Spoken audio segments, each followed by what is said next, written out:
This lecture is going to be about linear perspective, and this is something that students struggle with, whether they are beginners or even more advanced. So I've put together a presentation that can help you understand the history of perspective and how we use it today. And then I'm going to end with a little demo to highlight some of the key elements that we identify within perspective drawings. Now, I think that we all have an intuition about the fact that there is a horizon line, there are vanishing points, and everybody has the ability to grasp when you look at an image like this, everything appears to converge to a specific point on the horizon. That's a really common way to experience images. Within the concept of linear perspective, there is 1, 2, and 3-point perspective, depending on our inclination and our viewpoint.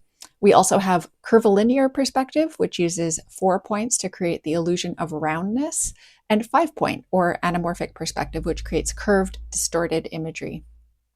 Outside of this is something called atmospheric perspective, which uses depth to fade back details in space so that the foreground appears more sharp, while the background appears less defined. In landscape drawing and visualization, we're generally using 1 and 2-point perspective and atmospheric perspective. And when we first decide we're going to become designers, we may envision ourselves walking around with a little moleskin notebook, making these beautiful little site sketches just like this. But if we're lucky, this is how it actually looks. So there's a world of difference between these two sets of images, but the primary one is that the first drawer can create the illusion of rational space. So perspective is a way of recreating the 3D world onto a 2D surface. And that is very important because perspective is a concept that rules the world of images. It is not actually something that guides our experience out in the real world. To do this, we need a way to measure objects proportionately in comparison with each other so that they give the appearance of inhabiting a realistic earthly space and recede convincingly into the distance. The word perspective comes from the medieval Latin perspectiva ars, or science of optics. Perspective is used to describe the art of drawing solid objects on a flat surface to give the appearance of distance or depth or dimension. But the method for creating measured perspective, which was believed to have been used in a rudimentary form by the ancient Greeks, was lost to antiquity. So for a long time in Western art, we see imagery that appears somewhat flat and somewhat naive, with sort of buildings and structures and rooms that don't quite look right to us when we're looking at them. So the problem that painters were having is epitomized in this painting by Duccio. We see here Duccio is interested in creating an earthly space. This is definitely supposed to be a room, but Duccio isn't constructing the architectural room in a way that aligns with what makes sense to our eyes. The ceiling lines seem to recede to one direction, but then we have this piece of furniture that has a completely different angle. Then we have this altar stand. The pilasters over the doors are converging on a different vanishing point altogether. And the result is that we have an irrational space that seems to be viewed from multiple viewpoints at once. Now, artists in the Renaissance were really interested in creating realistic, rational spaces. They wanted to move away from these flat, stylized images so that they could convey as much realism as possible. In Florence in 1420, Filippo Brunelleschi discovers or rediscovers the technique for drawing in linear perspective. He was a true Renaissance man, a genius in architecture, painting, sculpture, and drawing. He went down to Rome to study the ancient ruins, and he wanted to find a way to sketch them accurately. So he developed this system of linear perspective based on proportions. 15 years later, in 1435, Leon Battista Alberti codified this technique in a book called On Painting. Alberti's De Pictura, or On Painting, is the first theoretical text written about art in Europe. This was the first artistic treatise to describe linear perspective and is the first known text in Europe to discuss the purpose of painting. Essentially, Alberti believes that painters have a responsibility to compose images that have 1, convincing 3-dimensional space, 2, light and shadow to create bodies to look 3-dimensional, and 3, figures in varied poses to create a compelling narrative. So the first part of the book describes the method for linear perspective, and it gets pretty technical and complex very quickly.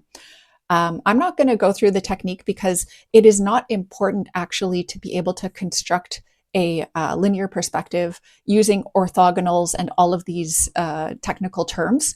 What is more important is that we recognize what these terms mean and then are able to apply them to real images that we take in our everyday lives.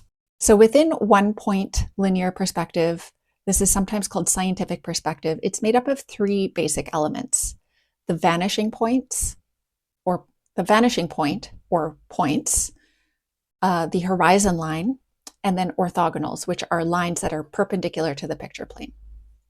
The purpose of all of these terms coming together is to guide the creation of a realistic illusion of space. And that word illusion is important because Alberti says we should no longer see the canvas. The painting should be like a window. And this is how we want our perspective images in visualization to be as well. We don't want people to see the edge. We want them to be drawn into the scene as if it's, they could step right into it, as if it's inviting them in. The Renaissance artists wanted people to look through the 2D surface and into a world that's like a continuation of our own world. And that is the power of perspective images. So when we create perspective images for our projects, this is what we want as well. The idea that this constructed world is convincing enough to make people believe that it's possible is really important to being able to convey our visions of the future to others. If we're able to use perspective correctly in our images, we don't need to worry about having a hyper-realistic image because the space will be believable without the aid of photoreal textures and people. In this image, we can see this is not a photorealistic image of a space. The people are just white blobby outlines. We have white outlines around the main design elements, and even the trees and vegetation have a sort of rough texture over top of them, so they're not quite distinguishable as distinct realistic textures. But because the rationalization of this space is so convincing, we still believe we could step out onto this bridge boardwalk space and enjoy a seat by the reflective lake. So after Alberti published on painting, the Renaissance world of artists became obsessed with perspective. This is, of course, The Last Supper by Leonardo da Vinci. And in addition to creating a convincing illusion of space, linear perspective also has a way of bringing the viewer's attention to the vanishing point. So artists began to use it not just as a tool of proportion, but as an expressive tool of composition and to try to focus the viewer's attention. You see here that Da Vinci is bringing our eye to the divine. We notice that all of the disciples' heads are on the horizon line. So when we move to our own visuals and drawings, what do we need to know about perspectives? Okay, so the first and most important thing is identifying the horizon line. The horizon line is the line at which the sky and the land meet in the distance. This determines the distance and the depth in our perspective view. Everything on the horizon line is about the same height as you. Everything above the horizon line is taller than you, and everything below the horizon line is shorter than you. We'll talk about how to place the horizon line later when we get into our basic compositional techniques, but for now, just recognize that every image has a horizon line, whether it's visible or not. So for example, if you're inside an architectural space, there is a horizon line that exists outside of the building that you can't see in the view, but it's still there. In landscape, it is much easier to see the horizon line because oftentimes we're outside and we're able to clearly see where the sky is coming down and meeting the land. In an eye-level perspective, we have figures in our images. And these figures, their eyes will always be about the same level as the horizon line, unless they're very small, smaller than us, like children, or sitting down, or if they're much taller than us, like riding a bike or above us on a balcony. So in a bird's eye perspective or a worm's eye view, this rule doesn't apply, but in the most common perspective angle, which is eye level, all eyes are on the horizon. Now, number three, proportions. Linear perspective drawings are not like measured orthogonal drawings like plans and sections where we can use a ruler to determine the size of something. Linear perspective drawings are measured in that we can use known dimensions in the perspective image to determine the size of other unknown elements. We do this through comparison. So let's say we have a figure over here. If we think about this person standing on a line that's parallel to us, we can use them as a way to measure other elements in the picture plane. And this works both vertically, like for trees and lampposts, or elements on a building like a door, or horizontally for paths and for paving. So if we know a human is 1.6 or 1.7 meters tall, we could use that to delineate a nice multi-use trail, which would be around 3 or 3.5 meters, or approximately 2 times human height. Similarly, if we have a seating element, we know it's related to the human knee because when we sit, we bend our knees with our feet resting on the ground. So a bench or a cafe chair would be around this height compared to our figure. We can do this anywhere in the picture plane where we have some known element to compare against. Fourth, vanishing points. All elements that are parallel in space will converge onto a vanishing point on the horizon. That means if we are looking at something straight on, as if it were in elevation to us, it would converge backwards into space to a single point, or I should say, it would appear to converge backwards to a single point.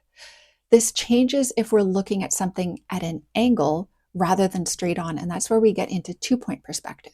So if you're looking at something straight on where you can see the entire face of the element, that is going to indicate we're in one-point perspective.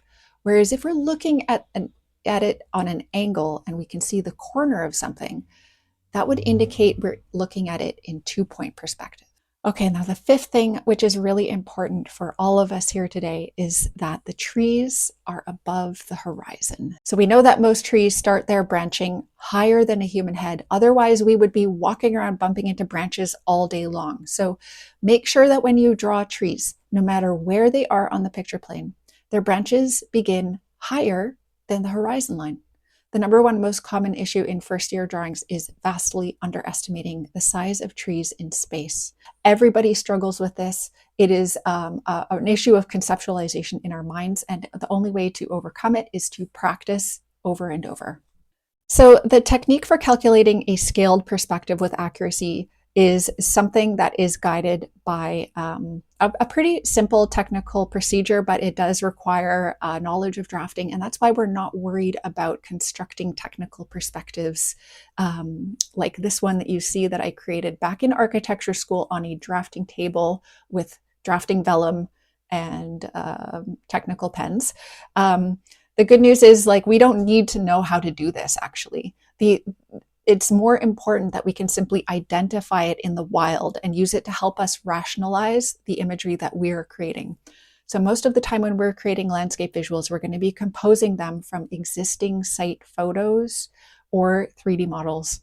Both of these are perfectly suited to helping you practice drawing and proposing rational spaces using the 5 guidelines that we just went through.